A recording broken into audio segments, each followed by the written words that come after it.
Greetings, Ray Carnicelli from Lax904. Happy Friday. We've got a busy Friday, busy weekend, so I wanted to check in and get everyone ready. First thing I want to do is talk about Jacksonville versus Cleveland State earlier in the week. It was a 14-12 Jacksonville win, 14-12 conference road win, ASUN game.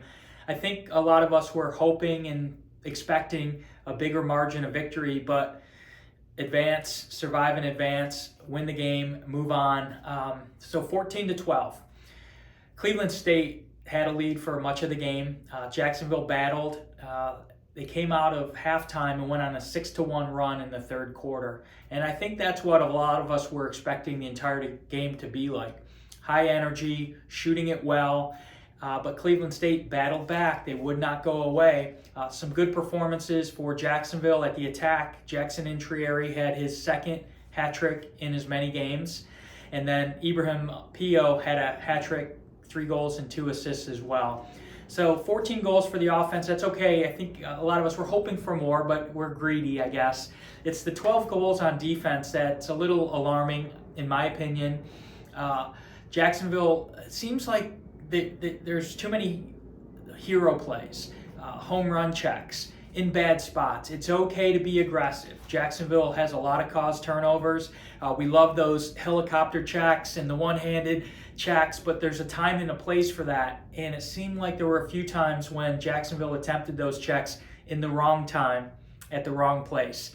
So I think, a little more solid team defense is what they need.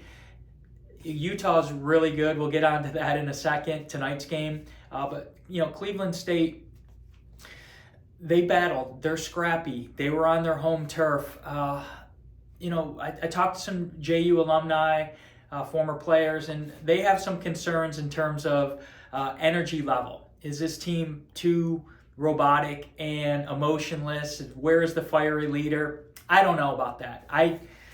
There's 2 trains of thoughts. One is you certainly can't force it or generate it, but you'd like to see a little more fiery response from Jacksonville. So as they get into this conference play and get into the grind, who's going to step up? Who's going to be that emotional leader?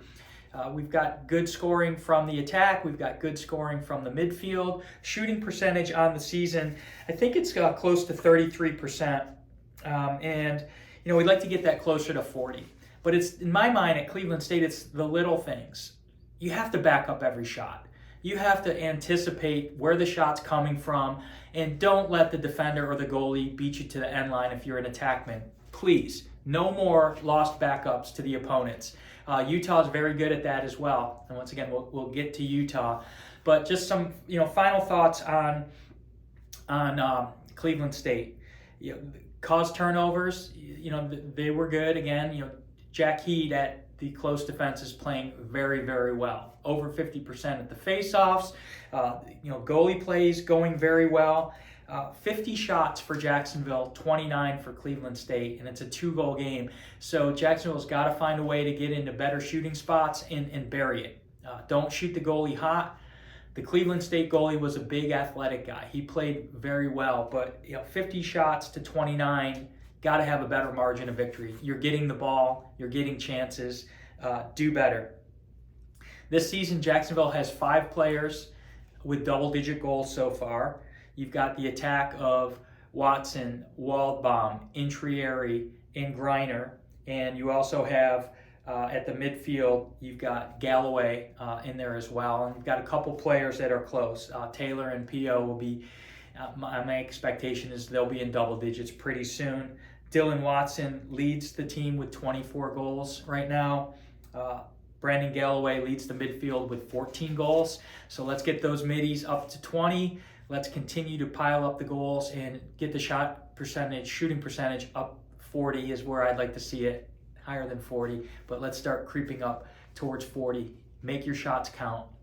At the high school level, tonight we've got some really good games. We had talked about Creekside versus Bartram Trail when we did our rankings on the Sunday radio show. Jim had Ponte Vedra at 1, Jim Applegate, Chris Milo and I had Bowles at number 1. We were a consensus at number 3. We had Nice. And then 4 and 5, I had Bartram Trail at 4, as did Milo. Applegate had Creekside at 4 and flip-flopped. So they play tonight. It'll be a fun game. It could go either way. You know, when you're picking games and trying to rank teams, you don't know, is a kid sick? Are they healthy? You just kind of have to go with your gut, and there's nothing, it doesn't matter what our rankings are. The kids are going to go out there and play, and it should be a good game. Another rivalry game tonight, Bulls and Episcopal. That one's always fun. Tomorrow, Nice versus Holy Trinity. That should be a good game. And then there's a monster game with Winter Park at Bulls. I'm going to try to get out to that one. It's at 3 o'clock.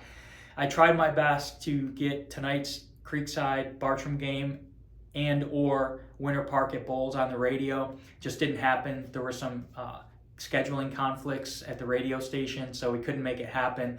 But on Tuesday, Springfield Cherry Hill versus Bulls. That's Monday, I'm sorry. And then Tuesday, Springside Cherry Hill versus Ponte Vedra. You know, one of the top teams out of Pennsylvania will be at Ponte Vedra on Tuesday night, and I'm happy to announce we will be broadcasting that game on 1010XL. So really excited about the high school action as it heats up. This past week, Providence beat Fletcher, a couple of our top 10 teams. Creekside beat Fleming Island 11-4. Ponte Vedra beat Tampa Jesuit 10-6, and Nice beat Bartram Trail 12-5. So this coming Sunday morning, we're going to have the Nice head coach Max Gorowski, former JU player, on the air with us to talk about Nice, the high school season, and we'll regroup and re-rank our teams. So we'll see if there's any changes. Obviously, that Creekside Bartram game tonight will have big implications. Utah. Tonight, I believe it's 9 p.m. Eastern time. Utah's really good. If anyone saw how they played against Air Force this week, it was a eye-opening game. The final score was 18-11, Utah over Air Force.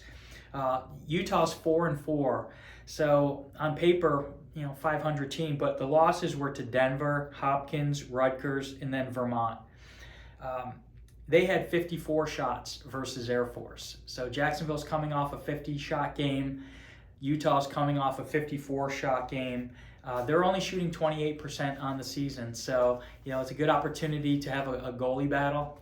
But Jacksonville has to get their shots on cage. They have to wear out the Utah goalie, who I believe is under 50% right now, whereas Milliken, I think, is at 55% for the season. So we want to have that goalie advantage. We want to at least break even on the faceoffs, shoot better, and be prepared for their style. I know Jacksonville will be. It's long poles, chasing, doubling, 10-man riding, a lot of chaos, and Jacksonville is going to look to get upfield early. I just want sound defense. I don't want any home run checks. Pack it in, trust your goalies, communicate through picks and slides, and just play them straight up. Don't do anything funny or goofy. Trust that you have the better game plan, you have the better lacrosse players and the better athletes. But Utah's really good. Them crushing Air Force opened a lot of eyes. Jacksonville playing close with Cleveland State had people wondering, do they deserve this top 10 ranking? Well, we'll know late tonight. If they are able to beat Utah on the road in back-to-back games with very little rest, then this team deserves that top 10 ranking. If they don't, they don't. But what I do like about the ASUN is the teams are playing for seeding. The first two teams in the ASUN get a bye.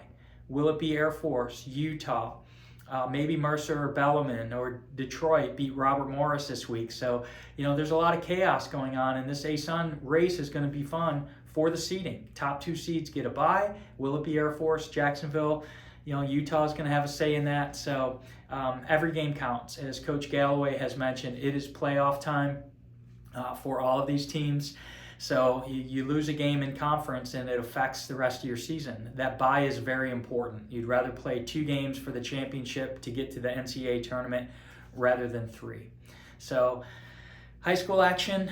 I'll probably be at Creekside Bartram Trail tonight, tweeting out, reporting. I really want to get to Winter Park at Bulls tomorrow. Sunday morning, Coach Galloway will join us. Coach Goralski from Nice will join us. We'll talk about the amazing NCAA games.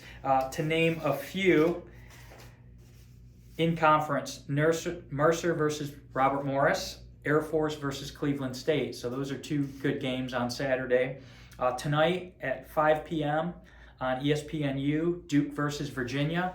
That's going to be an amazing game. Navy versus Boston University, and then Jacksonville versus Utah, 9 p.m. Tomorrow, Georgetown and Denver, Maryland versus Michigan, Princeton versus Brown, Notre Dame at Syracuse, Hopkins at Rutgers, and Penn State versus Ohio State. So we're going to have a lot to talk about on Sunday morning. Enjoy the games tonight. Once again, follow me on Twitter for some in-game updates and commentary. Look for our new rankings on Sunday's radio show. Tune in at 10 a.m. on 1010XL. I'm Ray Carnicelli. Have a great weekend.